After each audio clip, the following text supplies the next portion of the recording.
visually, I may look the opposite. I'm 6 feet tall and I'm dark and I play those kinds of roles that maybe you wouldn't want to approach those women sometimes. So who knows? I agree, but okay. Yeah. You'd approach them. You don't care. It's hot. I don't care. Come here, tall glass of water. You should see your wife. Your wife's like, she's going to approach whatever she wants. Babe, I love you. We're committed. It's all gravy. Can we take Cathy Debuono home with us, though? Look at her. She ain't threatened. She said, what'd you say? Maybe say it in the microphone. Say what? She said, sure. Yes, dear. You want to come home with me? That might not be a bad idea. All righty, then. On the next episode. You look like you'd be lovely to spend some time with. What am I doing? You're doing the Satin Lounge. That's what you do. Exactly. Oh, my God. Okay, yeah, I'm going to need therapy after this one. Let's get back to business.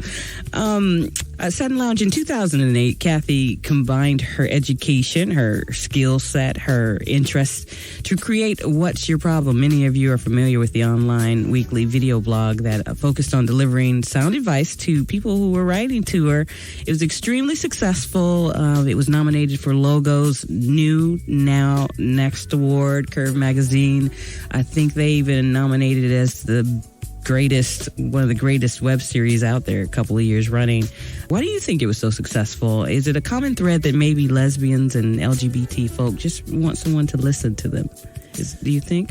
Well, yeah, I think like any human, right? We all want to just be heard. We all want to know that we can tell someone something about ourselves that we're concerned might be a problem. Yeah. And have that person be able to hear it and stay grounded with it and not run from us, not judge us, but be able to say, I can take that in, I can hold that about you, and I can offer you some thoughts about it, and you're okay.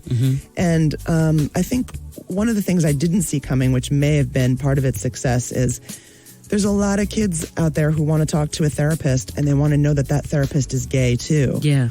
But that's just not something that is advertised. And it may be now more so, I'm not sure. And unless you go to specific centers like an LGBT center or something like that, most therapists don't advertise what their sexuality is. And so I think maybe a lot of kids out there were Googling for a lesbian therapist and maybe stumbled upon this blog. And what I tried to do with it was make it more so, yes, I'm a lesbian. Yes, I'm a therapist. But today, when I'm reading your letter, I'm just sitting on the floor in my living room with, another LGBT performer. Maybe it's a comedian or a musician.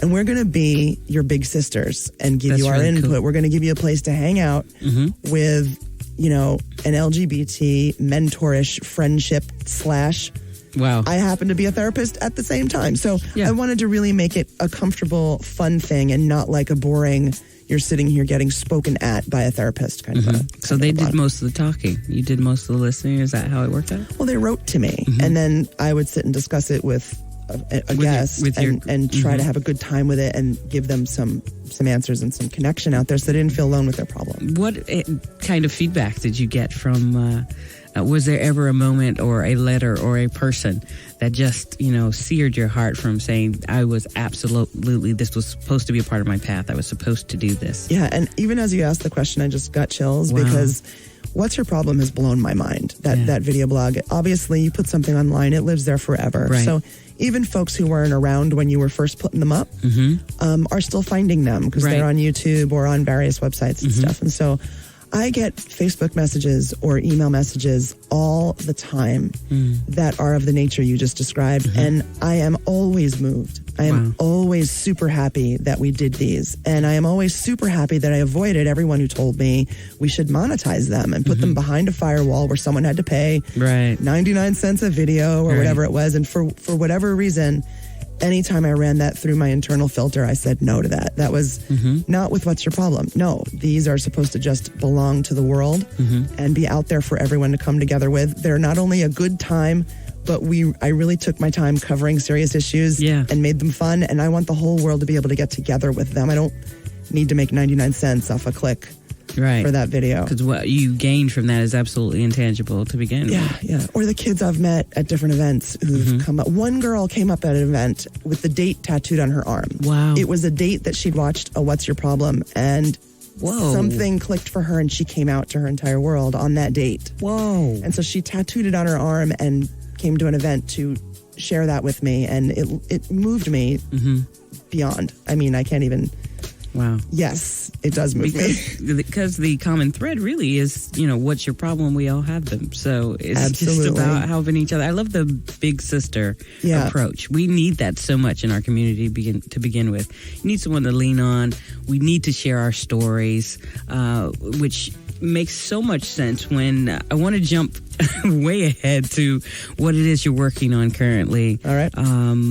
The documentary that you're putting together is chilling to me when I watched the trailer, when I read a little more about this. Is sort of an autobiographical experience that you had about stopping sexual predators, and it seemed like the common thread in it was that we need to talk to each other. You need to speak up. You can't be silent about things that are happening in your life that could be detrimental to you or someone else, and we so often do that. I think we're almost trained to just be quiet and not bring attention to ourselves. Yeah, we are. Wow. Where do we start when we talk about this topic? Sexual assault is such a huge issue on many, many, many, many levels. Yeah. I mean, it happens between couples. It also happens between parents and children and siblings and cousins. And there's so many scenarios in which we could discuss how this happens and how it continues to happen. Yeah. We can see how those familial dynamics would keep someone from wanting to rock the boat. Yeah.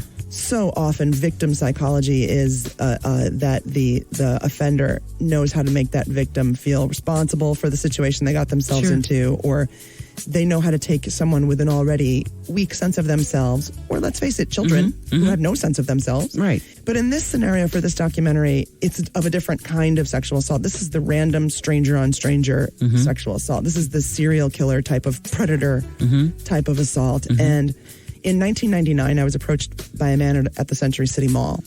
He gave me a story about stardom and fame and jobs, and he looked very presentable. He looked like he very well could be. Common story in Hollywood. Yes, yes. He very well could be a producer. You can be a model. Look at your statue. I could do things with you. Right. And at the time when he said, "Excuse me, are you an actor or a model?" my answer was yes, I was acting.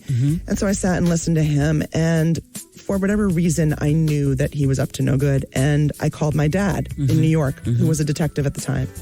And what I wanted to do was go to the audition, quote, audition that I knew was fake. And I wanted to, I laugh now because I was 25 and I thought I was going to save the world. And I was like, I'm going to wear a wire and I'm going to let him attack me just a little bit because then I'm going to have enough to catch this guy. My dad, knowing me, was like, I know you're going to go. No one's going to put a wire on you. It's like, the Santa Monica police doesn't have time for this. Make sure you bring someone please with you. Bring someone with you, yes. So I did, and long story short on that end, the guy never showed up. My direction from him was to wait in my car, and he would come out and park my car for me. So I'm guessing when he saw me with a man in my car, he did not show up. But several years later, Christine Johnson would go missing, and then we would learn that she had been killed, and it would turn out to be this guy. And he ran the same ruse on her at the same mall that he ran on me several years prior. So when I came forward and testified, they don't let you meet anyone else who's testifying at these trials. They can't. They have to keep you all separated. So I had no idea what was going on behind the curtain until the trial was over. I had testified, and a couple of weeks later, I heard that he took a plea deal. The trial was over, and the mom of the victim, Christine Johnson, had requested that the women who testified, she wanted to invite us to the sentencing. She wanted to meet us.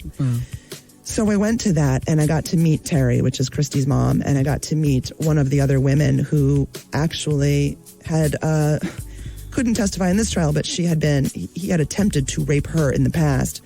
And she did take him to court for attempted rape, and they didn't believe her. They bargained him down. Bargained him down. So essentially, the documentary is, I couldn't let go of the fact that I knew this guy was bad 5 years before Christy had to die. And when I went to look a little further, what I learned was the only reason we got him convicted this time was because of the women that came forward. They had no scientific evidence against him, all circumstantial. The case was circumstantially tight, but on circumstantial evidence, it's a big risk.